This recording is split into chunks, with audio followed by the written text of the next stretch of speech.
안녕하십니까. 계속해서 경남 소식입니다. 연휴 동안 경남에는 강풍을 동반한 기록적인 폭우가 내리면서 피해가 속출했습니다. 합천에서는 마을이 통째로 물에 잠겼고 고성에서는 농수로를 점검하던 70대 주민이 급류에 휩쓸려 숨진 채 발견됐습니다. 보도에 배수영 기자입니다. 캄캄한 밤, 마을이 온통 물에 잠겼습니다. 정전으로 한 치 앞이 보이지 않는 상황에서 소방대원들이 고립된 주민을 구조합니다. 합천의 한 마을이 불어난 강물에 침수된 건 어제 밤 11시 40분쯤입니다. 주민들이 옥상과 지붕 위에 올라가지고 손을 흔들면서 요 구조를 바라고 있는 그런 상황이었습니다. 집안은 온통 흙탕물로 뒤덮였고 냉장고도 차오른 물에 못 이겨 넘어졌습니다. 이불이며 가재 도구며 성한 것이 없습니다. TV 보고 있는데 갑자기 정전이 돼가지고 그래서 내가 나와보니까 물이 막 차올라. 그래 이제 모친 얻고 빨리 나갔어요. 마을 회관까지 침수돼 주민들은 인근 대피소에서 밤을 지새웠습니다. 이번 침수로 집은 물에 잠겼지만 빠른 신고와 구조로 주민 40여 명 모두 무사히 구조됐습니다. 합천군은 마을 옆 하천에 고속도로 공사용으로 임시로 쌓아둔 제방이 강물을 막아 범람한 것으로 보고 원인 조사에 나섰습니다. 80, 90대 노인들이기 때문에 나오지를 못해서 물 찬다 소리 듣고 전화해서 119 소방대나 오토라도 가져와야 사람을 데려 나올 수 있으니까. 고성에서는 어제 오후 농수로를 점검하던 70대 주민이 급류에 휩쓸려 실종됐고 약 12시간 만에 숨진 채 발견됐습니다. 밤사이 남해안을 중심으로 200mm가 넘는 폭우가 쏟아진 경남에서는 48가구 70여 명이 긴급 대피했고 축구장 13개 크기의 농경지가 물에 잠겼습니다. KBS 뉴스 배수영입니다. 경상남도가 12살 이하 어린이를 중심으로 백일해가 확산하고 있어 역학조사에 나섰습니다.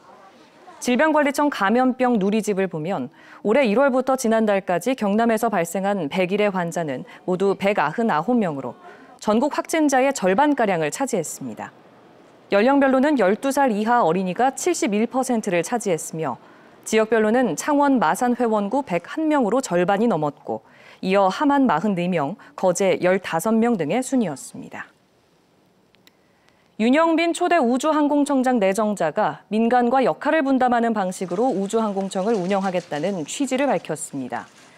윤 내정자는 우리나라의 경우 항공우주연구원과 천문연구원 등 정부를 중심으로 우주 개발이 이루어졌지만 세계 우주 개발은 민간 주도로 발전하고 있다며 우주항공청은 민간과 역할을 분담할 것이라고 밝혔습니다. 또 우주항공청이 개청되면 다국적 달 개척 프로젝트인 아르테미스 계획에 적극적으로 참여하겠다고 말했습니다.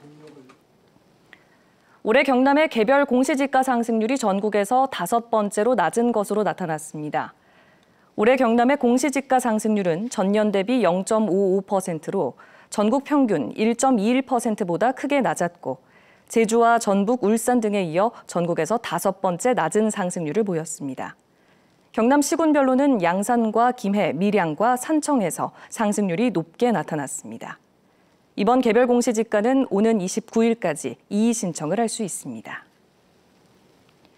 금융감독원은 경남은행 직원의 부동산 프로젝트 파이낸싱 대출 관련 횡령사고 금액을 3천억 원대로 파악하고 다음 달 경남은행에 대한 제재를 확정할 계획입니다. 금융감독원은 지난해 8월 경남은행으로부터 관련 횡령사고 신고를 받고 현장 검사에 들어가 피해 규모를 현재 3천억 원대로 파악하고 제재심의위원회를 열어 다음 달에 제재 수위를 확정하기로 했습니다. 금감원은 또 자회사 관리를 부실하게 한 B&K 금융지주에 대해서도 하반기 정기 검사를 실시할 예정입니다. 창원지법은 특정 정당의 현수막을 훼손한 혐의로 재판에 넘겨진 60대 남성 A씨에게 징역 1년 2개월에 집행유예 3년을 선고했습니다. A씨는 지난해 2월부터 한 달 동안 자신의 의견과 맞지 않는다는 이유로 창원 곳곳에 게시된 특정 정당의 현수막 29개를 가위로 자른 혐의로 기소됐습니다.